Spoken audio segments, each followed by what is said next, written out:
8 मार्च 2014 रात के 12:41।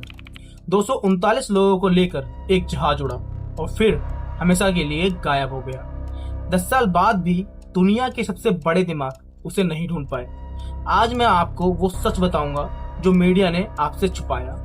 इस वीडियो में हम लोग कवर करेंगे आखिर 7 मिनट में कॉकपिट के अंदर क्या हुआ था, वो 5 थ्योरीज जो सबसे ज्यादा लॉजिकल है और वो एक क्लू जो शायद सच के सबसे ज्यादा करीब है।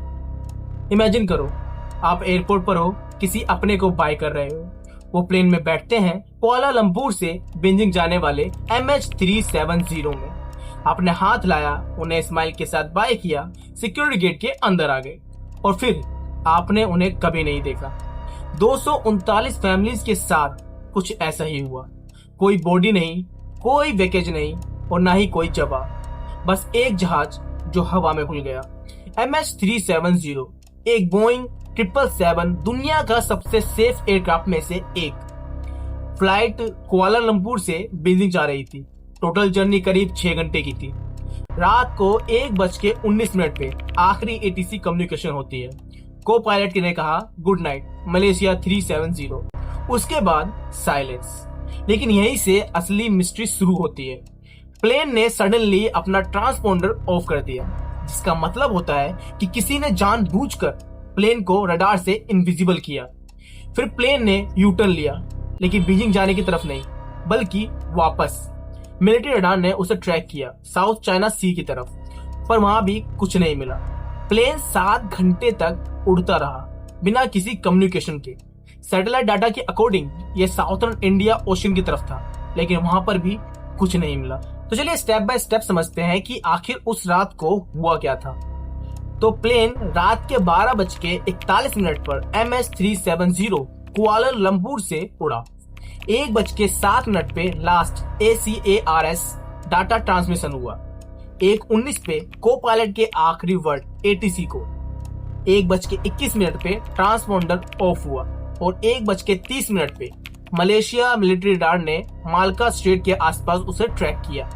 2:22 पर प्राइमरी रडार कांटेक्ट खत्म और सुबह के 8:11 पर इमारसट सैटेलाइट से आखिरी हैंडशेक सिग्नल मिला।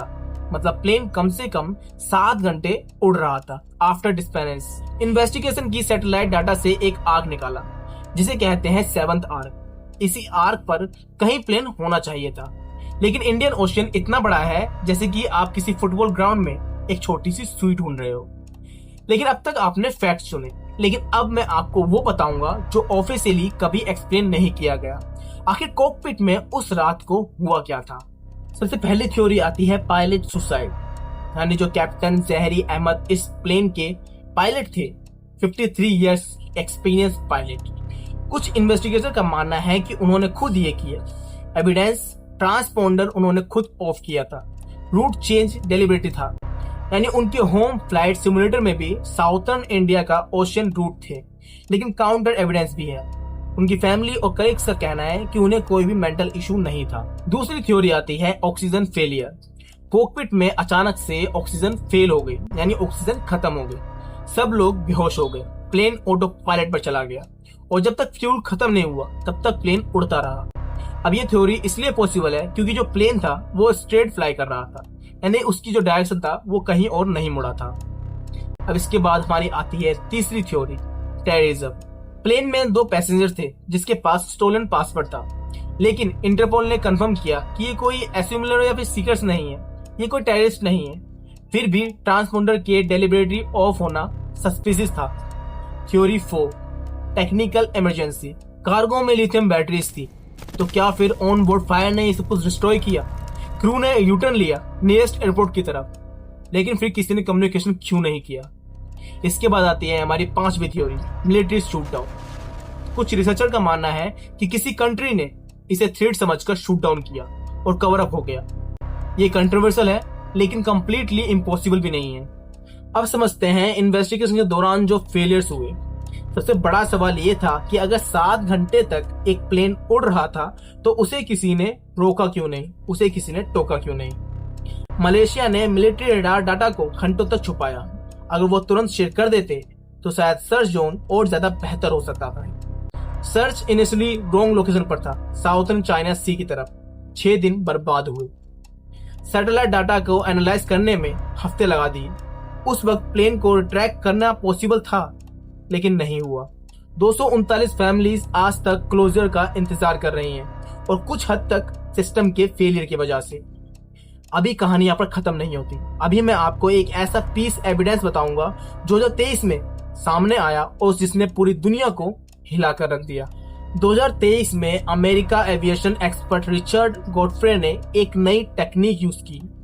नाम है WSPR, weak signal propagation report. इससे उन्होंने ट्रैक किया कि प्लेन कहां गया था। उनकी फाइंडिंग, प्लेन 33.177 डिग्री एस यानी साउथ, 95.300 डिग्री ईस्ट के आसपास क्रैश हुआ।